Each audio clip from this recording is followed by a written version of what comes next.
Olá, pessoal. Muito prazer de recebê-los aqui. Eu sou o Marco Aurélio Nogueira e esse é o programa Diálogos. Hoje nós nos dedicaremos a discutir e examinar uma questão que está na base daquilo que distingue a humanidade: o trabalho, a capacidade humana de fazer coisas, de produzir coisas, usando a imaginação, a criatividade, a disciplina, a força física e o planejamento. O esforço físico hoje é algo que não caracteriza mais tanto o trabalho que predomina na nossa sociedade, mas, de qualquer maneira, ele é um componente vital da ideia de trabalho. Como está esse terreno estratégico hoje? O que há de novo nele? Para conversar sobre o tema, eu convidei a mestre em antropologia pela PUC e bacharel em relações públicas pela FAAP, Tatiana Capelano. Tatiana é paulistana, nascida e criada no asfalto da Pauliceia, como ela gosta de dizer. Por isso, vive uma relação ambivalente com a cidade de São Paulo, sentimento que se presentifica também em duas outras dimensões de sua vida. Por um lado, numa perspectiva macro, em seu olhar sobre a espécie humana. Por outro, numa perspectiva micro, em sua relação com o trabalho. Há 12 anos, Tatiana fundou a 4CO, consultoria especializada em apoiar organizações em períodos de transição e mudanças. Acumula 25 anos de experiência na gestão de projetos de comunicação corporativa, com especial destaque para as relações com empregados. É professora universitária e autora de diversas publicações sobre esses temas. Tatiana, muito obrigado por ter aceitado o convite. É um prazer poder dialogar com você. Olá, Marco. Boa noite. Tudo bem? Boa noite ou bom dia, né? Depende do horário em que estiverem nos assistindo. Isso mesmo. Tá tudo bem. Legal poder conversar com você. O tema do trabalho, Tatiana, é um tema amplo, né? E, ao longo do tempo, ele ganhou configurações diferentes e, hoje em dia, de certa maneira, é como se a gente pudesse dizer que ele está de pernas para o ar. Tamanha é a quantidade de transformações que tem afetado os ambientes de trabalho, né? Para falar de uma maneira mais geral e te colocar já um tema para a gente começar a conversar, eu diria que a hipermodernidade, com todas as suas características, aceleração, velocidade, fragmentação, diferenciação, vida em redes, né? E juntamente com a revolução tecnológica e o avanço do capitalismo informacional, bagunçaram o mundo do trabalho, desorganizaram esse mundo, né? Antigas profissões e atividades desapareceram, outras continuam a desaparecer. Há um ambiente novo que se descortinou, né? Movido a informações, maquinaria digital, consumo desenfreado, né? Competitividade extrema e assim por diante. Há muito desemprego também, né? E mais gente buscando empreender, fora do sistema legal, digamos assim, das relações de trabalho. Nas organizações, pelo que eu vejo e pelo que eu li de você mesmo, os ambientes são mais tensos e chegam a produzir doenças, depressão, mal-estar, burnout, sofrimento psíquico e assim por diante. Como estamos hoje? Como é que você está vendo esse quadro, que ficou mais complicado, evidentemente? Houve avanços ou nós estamos apenas numa espécie de precipício onde tudo piora a cada dia? Excelente pergunta, Marco. Te agradeço pelo convite e agradeço a pergunta. Eu acho importante, sim, você falou você fez uma introdução na tua pergunta que eu acho importante a gente deixar claro, né? O trabalho é um objeto multifacetado, né? Então, a gente pode pensar o trabalho por uma perspectiva sociológica, filosófica, antropológica, né? Da onde a gente puder puxar, econômica. Eu, particularmente, olho muito pelo trabalho por uma perspectiva que é mais discursiva, né? Então, tentando entender que tipo de discurso a gente produz sobre o trabalho hoje em dia. Porque esse discurso é o que nos captura enquanto sujeitos, né? É esse discurso que vai nos amarrar na atividade do trabalho e fazer com que essa atividade tenha uma determinada dimensão social. Então, dito isso, eu acho importante a gente colocar em perspectiva que teve muitos avanços em relação ao trabalho durante as primeiras décadas do século passado, né? A gente teve uma conquista dos direitos trabalhistas e depois isso começou a ser retirado num dado momento da história.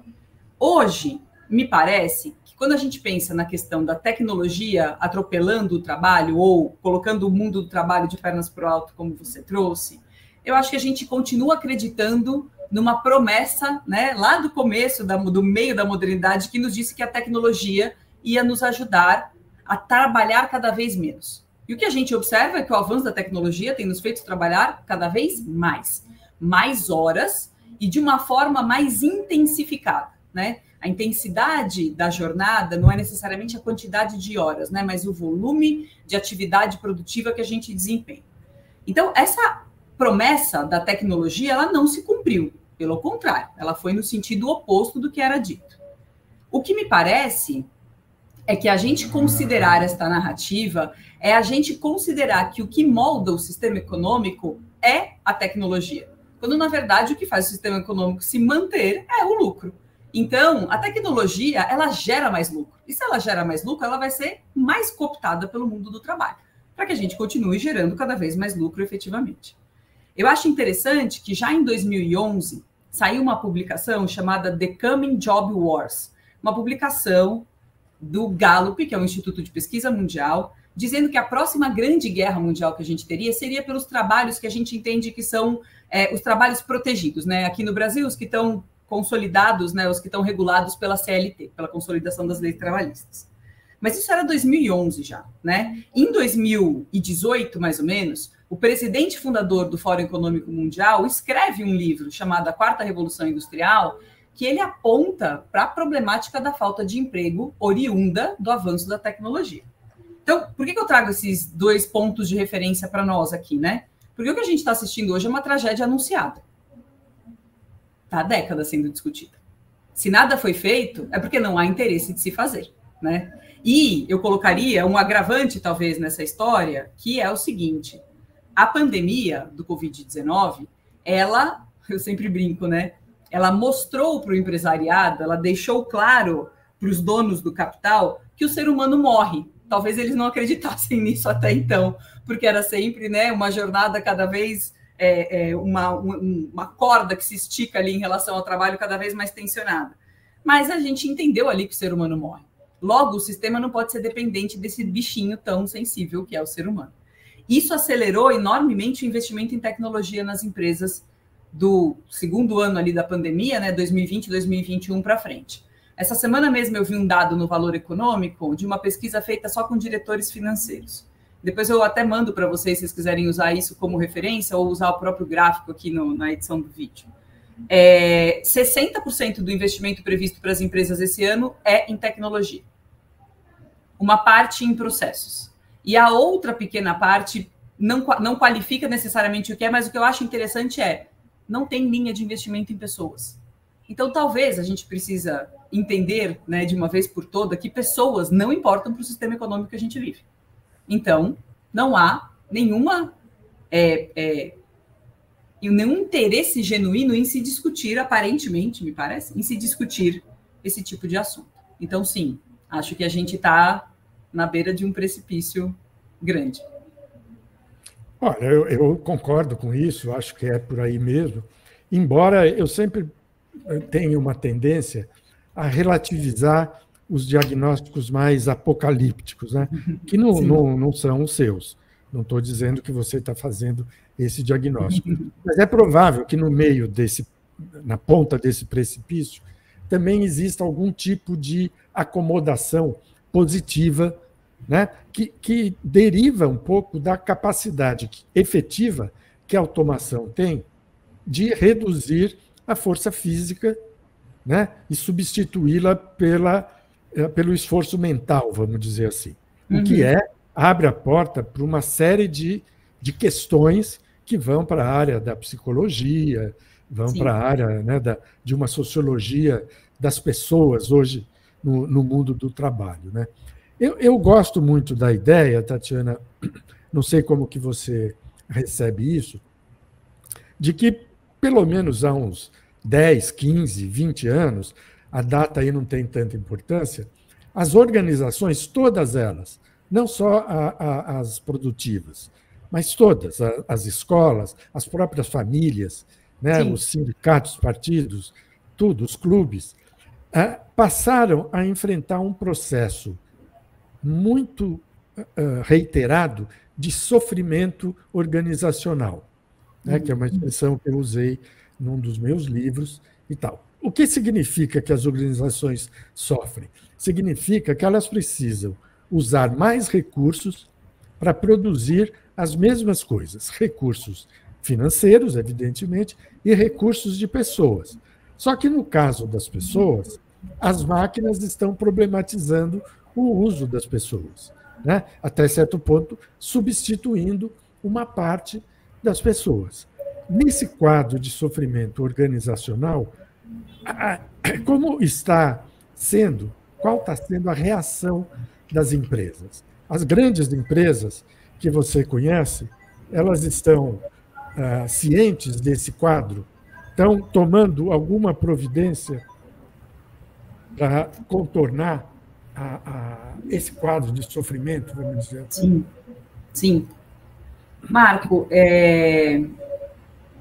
eu acho que o primeiro ponto, né? Para mim é muito difícil quando a gente olha as organizações como se elas fossem uma entidade em si, né? O que eu quero dizer assim, eu entendo quando você traz, né, a perspectiva que a organização sofre, né? Ela sofre enquanto sistema vivo que ela é, né?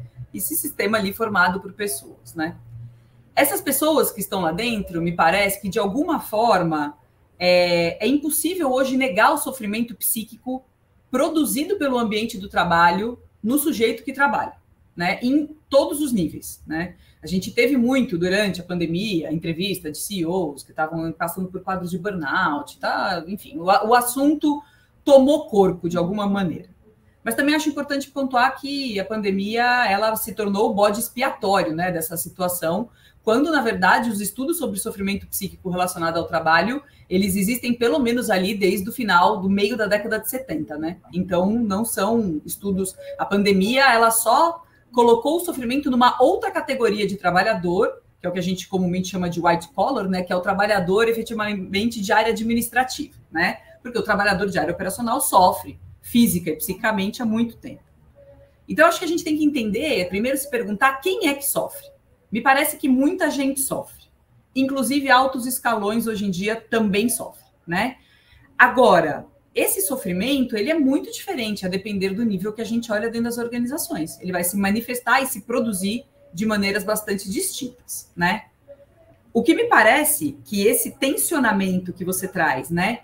Que as empresas precisam fazer mais esforço para resolver os mesmos problemas de antes de uma certa forma, tem a ver com algumas questões, e eu destacaria duas. Primeiro, é inacreditável o dinheiro que as organizações despendem com projetos, com iniciativas, ou que se repetem ou que não chegam a nada.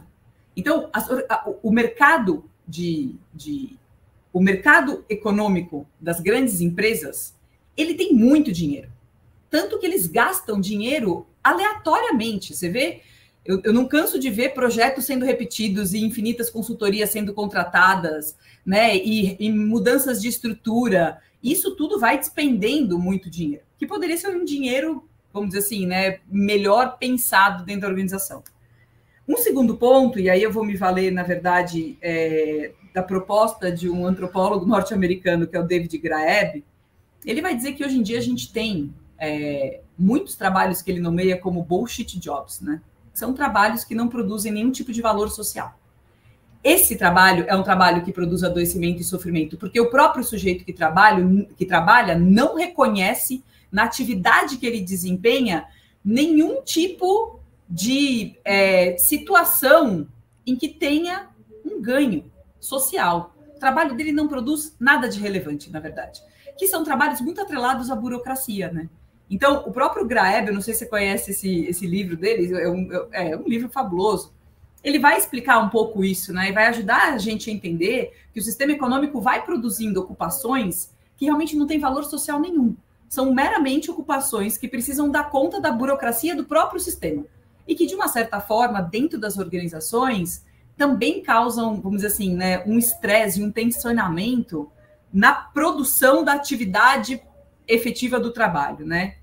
Agora, acho que a gente também tem que pensar que as organizações, me parece, eu sempre acho que a gente tem que esperar um tempo, né, para perceber como as coisas de fato sedimentam.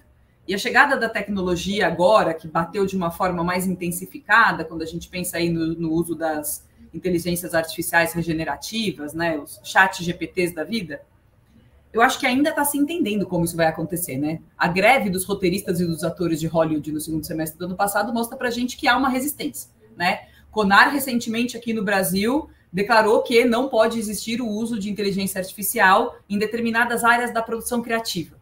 Então, acho que a gente ainda está num movimento um pouco pendular para entender como isso se assenta, né? E pode ser que, de fato, a gente consiga ter um ponto em que a tecnologia, eu não sou uma tecnofoba, mas em que a tecnologia seja benéfica sem causar ou piorar o quadro de adoecimento que já está instalado, né, me parece. Não, sem dúvida, eu acho que isso é um ponto importante, né? E eu fico, quando você fala da quantidade de atividades que não têm retorno social, eu penso também como um agregado disso, né? Nas reuniões que se sucedem e que são completamente improdutivas, né? Quer dizer, elas não chegam a nenhum resultado, mas elas são repetidas exaustivamente em muitos lugares.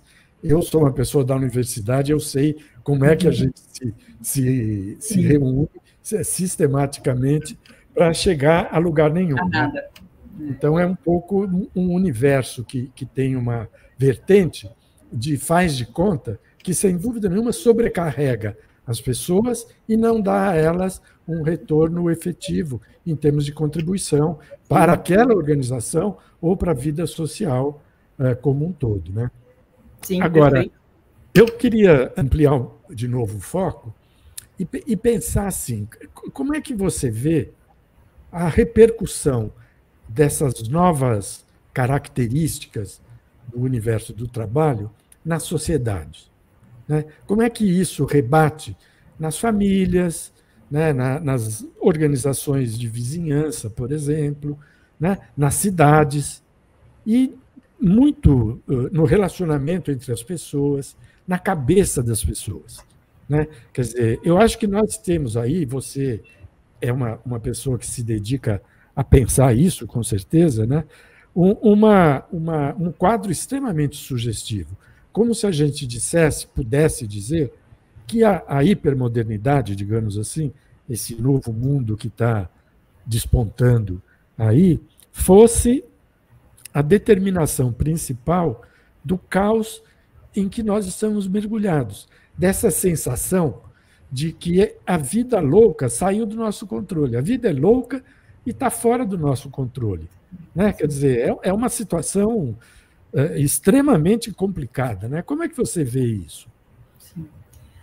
Marco, eu acho que a gente pode, para pensar essa questão, considerar que quando a gente fala deste trabalho de hoje em dia, este modelo de trabalho, né, comumente entendido ali dentro de grandes empresas, né, ou hierarquizado, esse trabalho que ele é fragmentado, esse trabalho que ele está posto, né, através de uma perspectiva do tempo do trabalho, né, então a própria lógica, né, com que o trabalho é desenhado, ele é um trabalho que diz sobre o período moderno, né, porque a modernidade, o capitalismo e o modelo de trabalho que a gente tem hoje são fenômenos que dizem respeito à mesma coisa, né? Só olhando por perspectivas distintas, né? Então, este modelo de trabalho, ele é um modelo de trabalho que serve a esse sistema. E esse sistema pede de nós uma produtividade sem limite. E não é uma produtividade só do tempo de trabalho, é uma produtividade da vida, no sentido de consumir, né, o próprio tempo de vida, o tempo inteiro. Então, essa sensação de aceleramento, não sei, né, acho que é difícil a gente dizer que existe uma questão central, né, num fenômeno como esse da modernidade, mas acho que o paradigma do tempo moderno, ele é determinante para a gente ter como chave de leitura para essa situação.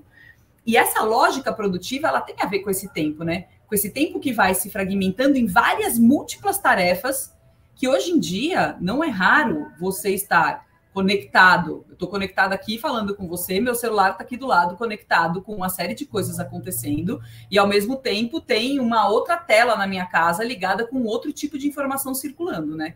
Então, o que a gente está fazendo aqui, na verdade, a gente está consumindo o tempo inteiro, né? Consumindo serviços, produtos e informações que vão nos produzir enquanto sujeitos dessa sociedade que valoriza o trabalho e reproduzir, né, o nosso modo de vida e a nossa subsistência ao longo do tempo. Então, eu acho, e aí tem também um pensador que eu acho que vale a pena a gente trazer para cá, para essa conversa, que é um sul-coreano chamado Byung-Chul Han. Né? O Han, ele escreve em 2010 um livro que chama The Burnout Society, na tradução americana, para cá, a Sociedade do Cansaço. E ele vai falar dessa lógica do desempenho, que não é só um desempenho relativo à atividade produtiva. É um desempenho que você, como ser humano, né, como sujeito nesta sociedade, que valoriza essas características oriundas do mundo do trabalho, eficácia, produtividade, desempenho, você vai trazer isso para a tua vida. Então, de uma certa maneira, eu acho que a lógica do mundo do trabalho, ela invadiu a nossa lógica do mundo das nossas vidas pessoais e do campo privado, né? E transformou isso numa grande esteira produtiva. Eu estou o tempo inteiro buscando produzir a mim mesma através de uma série de coisas que eu vou consumindo. E eu sempre falo isso, né? De uma certa forma, se a gente coloca essas duas grandes atividades do sistema econômico numa esteira, né, que é o trabalho de um lado e o consumo do outro, a gente está falando de duas pontas da mesma linha. Então, nós, sujeitos, a gente trabalha, né, para ter uma renda, para poder fazer o consumo que mantém o próprio sistema acontecendo. Então, é como se fosse um circuito fechado, né? Isso é uma coisa que me dá um pouco de aflição de imaginar, porque é um circuito que está fechado em si mesmo, né, com o ser humano sendo esse elemento que fecha esse circuito. Então, eu acho que o Han, quando ele fala dessa sociedade do desempenho, ele ajuda a gente a entender que essa lógica, ela é uma lógica, e eu vou me valer de uma frase dele, que ele fala que a sociedade da disciplina produzia loucos e neuróticos, né, fazendo uma referência óbvia ali à ideia do Foucault, né? E ele vai dizer que a sociedade do desempenho, ela produz loucos e ela produz depressivos, né, sujeitos depressivos. Por quê? Porque são sujeitos que estão tendo infartos psíquicos. Quando você falou lá no começo, né, por exemplo, que a força física já não é o grande determinante da maioria das atividades que a gente tem na nossa sociedade, a gente pode levar, né, a ideia desse infarto, que era um infarto do miocárdio, né, do corpo, para um infarto psíquico, né, que é um pouco da dimensão que o Han traz. E esse infarto psíquico, ele é um esfacelamento, né, da própria ideia de sujeito, né, porque a gente não está se sujeitando mais necessariamente a um discurso fora de nós. Eu sempre faço essa ilustração, né, ninguém acorda de manhã com um revólver na cabeça dizendo levante e vá produzir. A gente simplesmente levanta e vai produzir, porque a gente entende, ou entendeu historicamente, por uma construção narrativa, que isso é o jeito certo de se viver. Então, a gente simplesmente segue essa mesma receita há alguns séculos, né, e vem reproduzindo isso para as novas gerações. E talvez, se você vai nessa direção, nós entramos num beco sem saída. Né? Porque se é assim há muitos séculos, não há nenhuma garantia de que não continue sendo assim nos próximos séculos. Sim. Porque, de alguma maneira, a questão do trabalho ou da atividade profissional, vamos dizer assim, Sim. Produção da produtividade, ela está engatada com uma dimensão de autovalorização.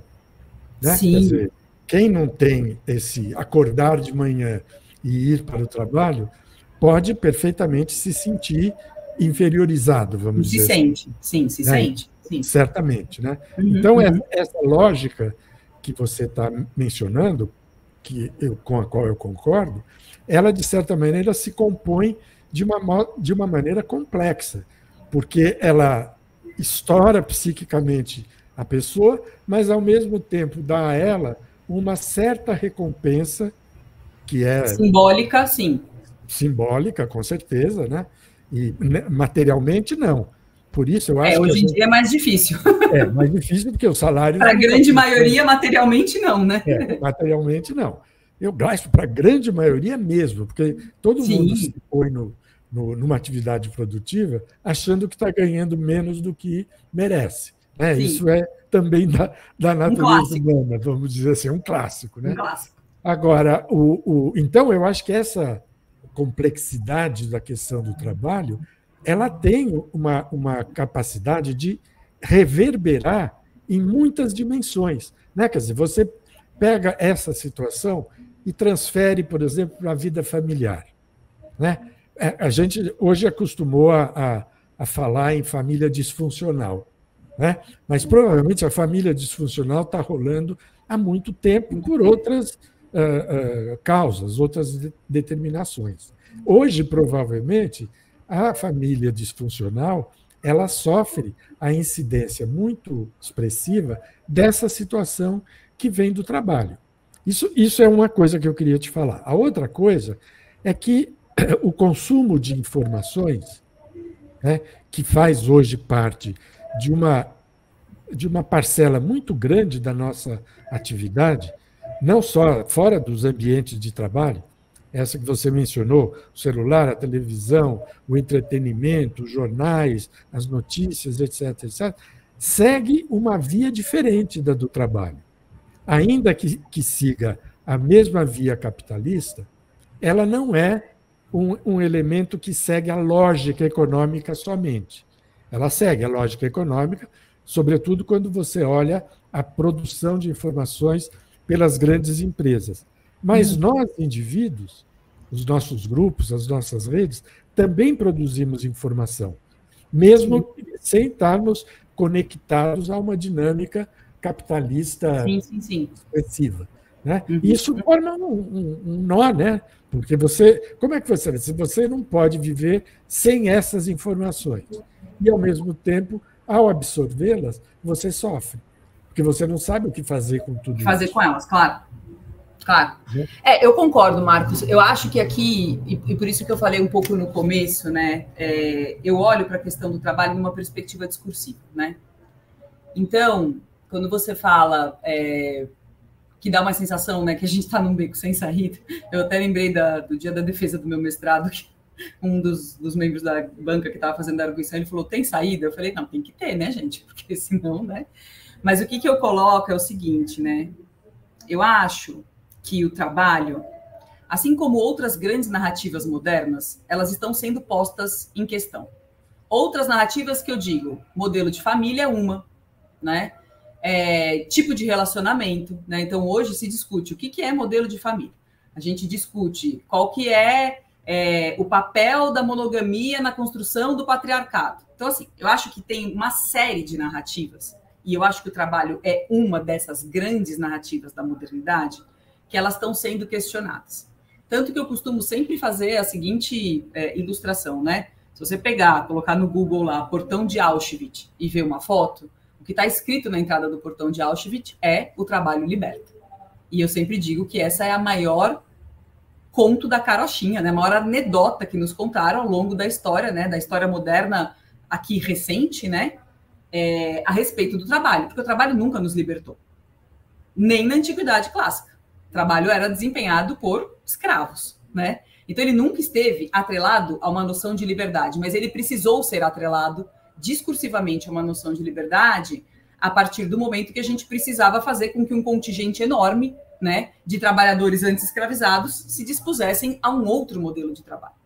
E esse outro modelo de trabalho, quando a gente chama, assim, de uma forma genérica, né, do mundo do trabalho, ele tem a mesma estrutura desde o começo da modernidade. Hierarquização, fragmentação, controle do tempo, controle dos corpos, né, divisão de funções, é a mesma coisa. Então, hoje, me parece que, de alguma maneira, isso tudo começa a ser um pouco questionado exatamente porque o trabalho começou a produzir um sofrimento que é inegável. Enquanto as mortes oriundas do trabalho se restringiam a corpos já matáveis, né, imorríveis, corpos negros de áreas produtivas, de países do sul global, todas essas questões, essas discussões não estavam tão em vigor. Só que essa morte que o trabalho causa, ou esse adoecimento gravíssimo, ele está posto de uma forma muito massiva hoje em dia, para muitas categorias. E isso tem provocado um pouco dessas reflexões, me parece. Tanto que, de uma certa maneira, o que a gente... e eu gosto de olhar para os Estados Unidos quando a gente fala sobre o trabalho, exatamente porque lá, né, berço do que é, né, de modelo de não regulação do trabalho, quando a gente olha para alguns acontecimentos recentes na história dos Estados Unidos, a gente vê que a gente hoje tem a opinião pública, historicamente, com a maior favorabilidade à formação de sindicatos. Por quê? Porque a precarização bateu para todo mundo. A precarização, ela não está centrada, eu sempre falo isso aqui no Brasil, né, quando a gente olha, ela não diz respeito ao entregador de comida motoboy. Ela diz respeito a todos nós. Ela diz respeito a um professor universitário que é chamado para fazer uma aula, uma pós-graduação, e ele recebe uma remuneração lá de R$1.000 a hora a aula e assina um contrato de 3 anos de direito de uso, por uma pós-graduação que vai ser replicada e continuar sendo vendida, só que ele vai receber por uma única, né, vez que ele esteve ali em sala de aula. Então, o que eu quero dizer com isso é que a gente, de uma certa forma, eu não acho que a gente está num beco sem saída. Eu acho que a discussão sobre o trabalho está começando a ser posta. E a gente precisa olhar esse objeto que é dinâmico, e aí por isso que eu falo, eu não acho que a solução ou a discussão tenha que ser só na perspectiva sociológica da sociologia do trabalho, isso importa, mas o trabalho é uma construção narrativa, histórica da modernidade, como outras que nesse momento estão sendo questionadas. Então, acho, por mais que eu tenha uma predisposição a um discurso meio apocalíptico, né, meio catastrófico, eu acho que a gente está num momento fértil para se repensar isso, né? Apesar de ver coisas como a gente viu agora recentemente, né, da própria categoria dos entregadores se opondo a um tipo de regulamentação que o governo propõe, enfim, o quadro é complexo. Mas eu acho que a gente, nesse sentido, eu não diria que a gente está num beco sem saída, não, porque a gente começou a falar sobre algo que não era discutido na década de 80, né? A gente começou a falar sobre isso. Não, tá legal, tá bom, eu concordo com isso, mas eu também fico tentado a te pressionar no sentido do valor, da eficácia da abordagem discursiva, narrativa.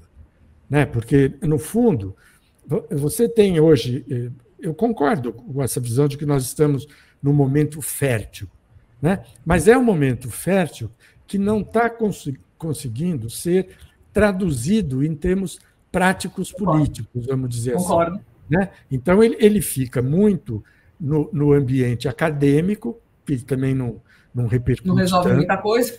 Né? Não resolve muita coisa, até porque, no caso brasileiro, a universidade está numa situação confusa, né? E nos perrengues de redes e coisas assim. Primeiro que nós não temos uma teorização fechada sobre isso. E segundo, porque nós enfrentamos um problema, Tatiana, que é assim, essa nova situação do trabalho, da vida social, etc., está trazendo consigo uma espécie de desconstrução das classes sociais, que eram, até muito recentemente, os elementos que davam sustentação, identificação, né, e agregação aos indivíduos. Hoje, está tudo meio solto no ar. Né? Você falou da sindicalização, mas os dados que se tem de maneira geral é de que os sindicatos perderam muitos associados. No Brasil, é catastrófica a situação. Sim, Mesmo sim. nos Estados Unidos, há números que dizem que os sindicatos perderam associados. Né? Os partidos políticos, que até muito recentemente se punham na condição de representantes dos trabalhadores, estão desorientados também. Não conseguem fazer muita coisa, não conseguem nem agir como partidos efetivos, com capacidade de produção de resultados, de governar de uma forma diferente e assim por diante. Então, não é só uma questão de narrativa, é uma questão material, política, né, que está posta e que vai ter que ser enfrentado, provavelmente, com passos lentos. Porque, por mais que a vida seja célere hoje, por conta da tecnologia, de tudo que está aí, o acúmulo de esclarecimento e de tradução do esclarecimento em termos práticos, ele é lento, é gradual e inseguro. Ele vai e volta, para, etc. Né? Você vê a questão da luta pelo reconhecimento, que hoje é forte. Né? Ela está isolada na sociedade, porque as grandes massas não estão preocupadas com isso. Né? Ou estão de uma maneira quase que gratuita, assim. Não tenho que pensar, vou pensar nisso. Então, são pequenos grupos, pequenas tribos, digamos, entre aspas, que estão pondo essas novas questões na agenda. Mas não tem partidos que repercutam isso. Né? Não tem lideranças. Né? Então, uma parte do nosso problema é esse. Até isso ajuda a gente a entender como é que na terceira década do século XXI, a extrema-direita, de repente, ganha tanta força. Sim. Né? Ela se aproveita dessa confusão que está instalada por conta dessas coisas todas. Né? Sim, eu concordo, Marco. O meu ponto é considerar que a realidade material concreta, ela ganha dimensão num campo que é discursivo. Essas duas coisas, eu não consigo enxergá-las como coisas que vão acontecer isoladamente, né? Porque é um discurso que vai legitimar efetivamente a prática que se tem dessa realidade concreta que a gente vive, né? A questão dos sindicatos, ontem eu estava assistindo uma aula do Rui Braga, por um acaso, né? Daqui da USP, né? E ele estava mostrando os dados, efetivamente, dessa queda do número, tanto do número de sindicato, quanto de pessoas, de trabalhadores sindicalizados ao longo desde a década de 40, efetivamente, e tal. Os dados iam até 2010, né? E aí, eu acho que, talvez, eu concordo quando você fala, né, que são pequenas tribos, né? Mas me parece que tem questões que elas valem a pena ser observadas e cooptadas por uma discussão como essa, né? A gente tem a formação de um sindicato da Amazon nos Estados Unidos hoje em dia. A gente tem uma formação de um sindicato do Starbucks. A gente acabou de quase ter uma greve enorme da UPS, né? Que eram dos motoristas, né? De transporte de carga, que quase parou os Estados Unidos. E eles conseguiram uma negociação sindical incrível. Eles conseguiram aumentar a hora de trabalho, conseguiram incorporar vários direitos. Então, eu concordo muito com você que é muito lento e que será lento, né? Mas a gente vai conseguindo observar pequenas luzes, assim, né? Parece uns vagalumezinhos andando, né? Pequenas luzes, assim, de situações como essa que vão levantando uma discussão, né? Tem uma rede social que chama Reddit, que é uma rede... E aí eu acho que tem uma questão para a gente também pensar, né? Como que se formam, efetivamente, as comunidades hoje em dia onde se permite que haja conexão de pessoas para fazer transformação, né? Não é mais o chão da fábrica, óbvio, né? Deixou de ser o espaço geográfico das próprias comunidades onde as pessoas moram, né? Muito disso migra para a rede, de uma certa maneira. O Reddit tem uma série de comunidades sobre antitrabalho, que tem milhares e milhares e milhares de pessoas, inclusive milhares e milhares de jovens, né? Que é quem trafega numa rede social como essa, discutindo como não continuar perpetuando essa lógica do trabalho enquanto exploração completa do tempo, do corpo, né? E como fazer frente de resistência a esse movimento histórico, né? Então, eu concordo que a gente não tem partido político que represente isso, eu concordo que é incipiente, talvez tudo muito fragmentado, típico e característico do nosso tempo, né? Tudo muito fragmentado, mas eu não acho que não tenha importância.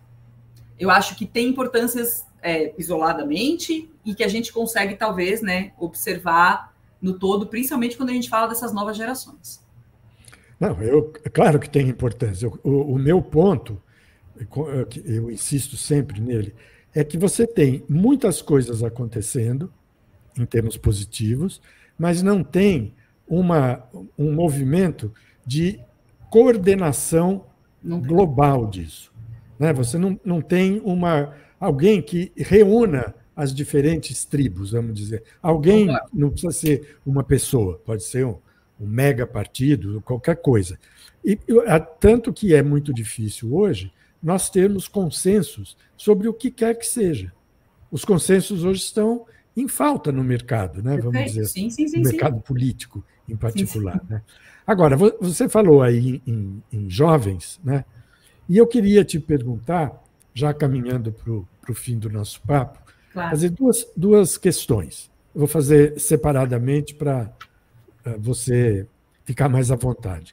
A primeira delas é em relação à geração Z, esses jovens que nasceram entre 1905 e 2010, alguma coisa assim.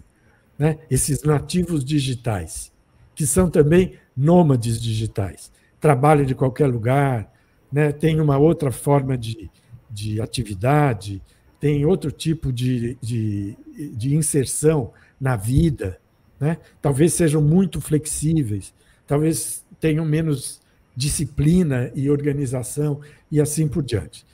Como que você está vendo essa moçada e, sobretudo, como é que você vê, se é que você vê, né, é quando essa moçada, esses jovens, o pessoal que hoje tem 20 anos, vamos dizer assim, começa a entrar no mundo corporativo ou no mundo das empresas. Não precisa Sim, ser das grandes empresas, pode ser de uma pequena empresa. Né? sim, sim, sim. Como é que você vê? Eles são bem recebidos? Eles incomodam? Eles inovam? Eles sofrem como os mais velhos? Como é que você vê isso? Eu acho, Marcos, que eles, assim, as empresas, eu falo que elas estão tendo, assim, um freak out, né, com essa geração, assim, estão em pânico com essa galera, porque elas não sabem lidar, né? Porque todas essas características que eu falei, né, do trabalho clássico que a gente tem moderno, né, hierarquizado, dividido em funções, fragmentado, tudo isso, essa geração, ela nega. Porque ela não é que ela não respeita a hierarquia, ela não entende o que é hierarquia. É outro lugar. Eles não compreendem o que é hierarquia, eles não compreendem o que é trabalho coletivo, porque eles trabalham fragmentados. Para você ter ideia, outro dia eu estava vendo uma reportagem fabulosa, que assim, esses jovens, eles não conseguem usar e-mail, porque é uma geração que não usa e-mail, porque é uma geração que ela já usou rede social direto. E as Mas organizações usam e-mail, né? não, eles estão entrando em pânico, os caras não sabem usar e-mail. Tá? O que é uma caixa de e-mail, né? Então, assim, a minha geração, a gente teve que aprender a usar na marra, né? E essa galera mais nova, enfim, não tem esse hábito, né? De usar e-mail, eles usam rede social para tudo, né? Mas eu acho que, assim, primeiro, a gente precisa pensar de que geração Z a gente está falando. Essa que é a nativa digital, que tem a possibilidade, o privilégio de ser um nômade digital e etc., é uma parcela muito, muito, muito, muito pequena. Se a gente pegar a geração Z, a grande maioria hoje no país, eles estão entrando para o mercado de trabalho pela precarização da precarização, que é o trabalho plataformizado. Esse menino de 17, 18, 19, 16, 17, 18, 19, ele não está indo para o mercado formal, está quilômetros disso, está indo para o trabalho plataformizado com a ilusão de que ali ele vai conseguir, de alguma maneira, ter algum tipo, né, de ganho de renda o bastante para ele mudar de realidade social. Então, primeiro a gente precisa, acho que, entender quem é essa geração Z. A que vai para o mundo do trabalho, que é uma geração Z talvez mais privilegiada, mais dos grandes centros urbanos, etc., eles causam, sim, um desconforto, né? Principalmente porque, para gerações anteriores, o trabalho tinha uma conotação simbólica diferente, né? Então, isso que eu falo da questão do discurso, né? O trabalho discursivamente construído como lugar da decência humana, né? Tanto que eu sempre digo, né? Quem trabalha e quem não trabalha tem um estigma. O estigma é diferente, mas é um estigma, né? Então, a gente, de alguma maneira, o trabalho, ele, para as gerações anteriores, ele era algo que dizia sobre si, sobre seu esforço. né? E sobre a sua moral, né? Para a sociedade e para si mesmo. Essas novas gerações, elas não têm uma chave de leitura, me parece, muito nesse sentido, né? O trabalho para eles tem que ser alguma coisa que se incorpora à vida, que ajuda ele a ganhar dinheiro e ponto final. Não precisa de muito mais além disso. Eu não vou me reconhecer enquanto sujeito que socialmente tem valor através da atividade do trabalho. Eu vou me reconhecer enquanto sujeito que tem valor por outros mecanismos, né? Por outras vias, que não é necessariamente o trabalho. Então, essa nova geração, ela não está disposta, me parece, a se sujeitar ao mundo do trabalho, se a gente pode dizer assim, clássico, muito entre aspas aqui, da mesma maneira que as gerações anteriores. Mas ela está, sim, disposta a se sujeitar, e aí, eu não sei o que é pior, né? A essa armadilha da ideia do empreendedorismo. Que é o que a gente ilustra, né? Que é o CEO da MEI, né? Ele é presidente da empresa dele, mas ele é presidente. Então, de alguma forma, o status que o trabalho dá na perspectiva das posições que se ocupa, eu sou presidente, eu sou diretor, eu sou gerente, eu sou isso, aquilo, isso de alguma maneira continua tendo um valor social, né? Mas essa galera mais nova, ela está muito, me parece, capturada por essa narrativa do empreendedorismo, de você ser dono do seu trabalho, você vai ser dono do seu tempo, você vai ser dono do seu trabalho, e aí pode ser na precarização da plataformização aqui, como para o filho de classe média que decide, que começa a ser um PJ desde o dia 1 da vida profissional dele. Então, tem essa diferença, me parece, mas que talvez, eu acho que ela chega no mesmo lugar, que é um lugar de sujeição à produtividade, como única ou, talvez, né, a fonte de renda possível e reconhecida, né, como a fonte de renda correta da sua vida. Então, eu acho que eles saem de uma sugestão a esse mundo do trabalho clássico, mas eles caem numa sujeição a essa narrativa do empreendedorismo, que ela é falaciosa, que também leva ao adoecimento, que, de uma certa forma, também precariza a vida desse indivíduo, né? Porque vai trabalhar pejotizado desde o começo. O mercado de comunicação, Marco, é um mercado pejotizado do começo ao fim. Você pode ser estagiário e ser pejotizado. É uma geração que não vai ver CLT, né? Não vai ver carteira. Assim, nada. É verdade. Eu tentei levantar a bola para você me falar uma coisa positiva, otimista, mas você só está pondo... Não. Eu volto a dizer... Não, fui eu que lá atrás falei para você que eu não acho que a gente está num beco sem saída. Né? Certo. Eu acho que a gente... É que realmente, Marco, as facetas são muitas, né?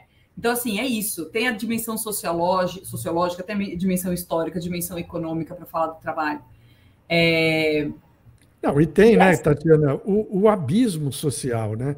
Você tem a grande maioria de um lado e alguns privilegiados, como você falou, de outro lado, né? E aí, para cada um desses grupos, a gente tem que fazer uma consideração algo diferente, né? Agora, a outra questão está engatada com essa, e vai ser chave de ouro do nosso diálogo aqui. E a questão de gênero? Como é que estão as mulheres nesse novo universo? Hoje parece que há vamos usar uma expressão da moda, uma empoderação da mulher nos ambientes de trabalho. Elas estão ocupando mais posições nas hierarquias e assim por diante. Isso tem sido visto como um avanço? É uma coisa positiva? Ainda há problemas? E quais seriam eles? Como é que você vê a mulher no mundo do trabalho hoje?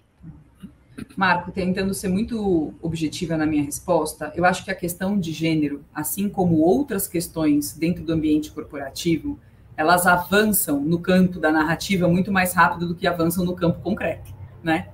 Então, as empresas falam muito hoje em dia isso. Tem políticas globais para que a gente possa ter o mesmo número de mulheres do que homens em cargos de comando, mas a realidade concreta a gente continua tendo mulheres em cargos de comando, né, em cargos de liderança baixo, ainda travadas pela questão da maternidade. A maternidade é uma questão central que tem que ser discutida, né? e ainda ganhando muito menos do que os homens. Tanto que, recentemente, a gente teve aqui, né, a aprovação ano passado lá da Lei 14.661, acho que é isso, que fala da questão da equidade salarial, né? E as empresas tinham que divulgar, né, os seus relatórios sobre salário por cargo entre homens e mulheres. E a gente teve situações como, por exemplo, em Minas Gerais, né, que a Fiesp lá de Minas, que não é Fiesp, né, Fimerge, sei lá, de Minas, entrou na justiça para não fazer a divulgação disso. Então, quer dizer, é um tabu. Então, assim, a gente avança numa lei que é uma lei que joga luz sobre o assunto, cutuca as empresas de uma certa forma a pensar sobre isso, mas que eu não sei se consegue produzir efetivamente uma mudança concreta dentro das organizações. Até porque se a gente olha a multa para as empresas que não entregaram lá essa declaração a respeito dos salários, era de 100 salários mínimos, 160 mil reais. Gente, é um mês de salário de um alto executivo. A empresa vai preferir tomar uma multa. Como ela prefere, muitas vezes, tomar uma multa no campo ambiental, como ela prefere tomar uma multa no campo trabalhista, sai barato, porque às vezes não vale a pena mudar toda a estrutura que precisa ser mudada por causa das regulamentações e das leis, etc., em virtude da multa que eles vão tomar. Multa, gente, a gente tem a lei da cota de PCD há 2 décadas no país, e as empresas continuam não contratando. Por quê? Porque a multa é irrisória. Então, eu acho que assim, a gente tem um avanço no sentido de, a gente não pode dizer que nunca ouviram falar, mas a realidade concreta das mulheres continua sendo a mesma dos negros, continua sendo a mesma das pessoas com deficiência, continua sendo a mesma, né, das pessoas que se enquadram ali nas questões de LGBT.